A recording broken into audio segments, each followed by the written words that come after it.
পরিচয় তো বিয়ে হওয়ার পর থেকে দেখাশোনা দেখার বিয়ে হয়, কিন্তু কথাটা এই তো 1 সপ্তাহ মতন হলো। আচ্ছা আচ্ছা, আপনার ছেলে মেয়ে কয়টা আছে? আমার একটা ছেলে, একটা মেয়ে। ছেলে বয়স কত? ছেলের বয়স 18, 18। মেয়ের বয়স মেয়ের বয়স 7।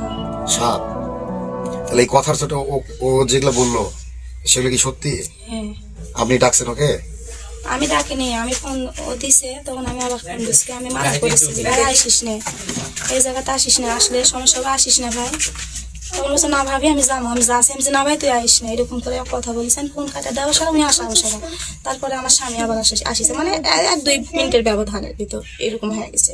আমার তো জ্বরে গাও কাঁপছে, আমি তো এরকম, আমার স্বামী আমাকে ধরে মারলো। তখন আমার মারা দেখে আমি আবার আসলো, আসে ওকে ধরেছে যে মারো না, যে কোনো একটা ফাইসলা করা হোক।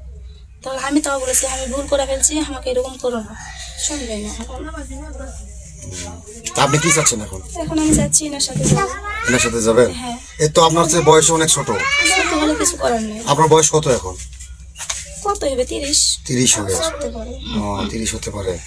আচ্ছা, এর আগেও কি আপনার সাথে সম্পর্ক ছিল? না না, আজকে এই প্রথম হ্যাঁ, শারীরিক সম্পর্ক ছিল না, কি? না, না। আজকে এই কালকেই প্রথম হয়েছে? না হয়নি, শারীরিক সম্পর্ক হয়নি। না না, ওগুলো কিছু না, টাচই তো হয় না আমাদের সাথে। আচ্ছা, ট্রাস্ট হয়নি তো আপনি বিয়ে করতে চাচ্ছেন কেন? এখন আমার এই সংসারটা আমাকে এখানে আমার স্বামী যে আমাকে ভাত দিবে না, ডিভোর্স দিবে জি, তাহলে আমি কি করবো বলেন? আমার মাথার উপর কেউ নাই, আমি একটা এতিম মানুষ।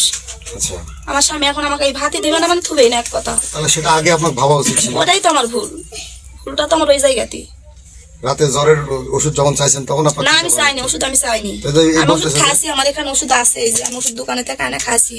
আমি বলছি ভাই আমি ওষুধ খাসি, তো বলছে না ভাবে তোমার জ্বর সারেনি, রোজা কেন থাকবে নি, আমি ওষুধ লিয়ে দিই। আমি বলছি, না আমার লাগবে না, আমি এন করে তক্ক করছি মোবাইলও, তক্ক করা ফোন কাটা দেওয়ার সারা উনি আসিছে, উনি আমার বাড়ি আলাইছে, আমার কথা বলার কেউ সুযোগই দেয়নি, আমার কোনো কথা বলার সুযোগ দেয়নি।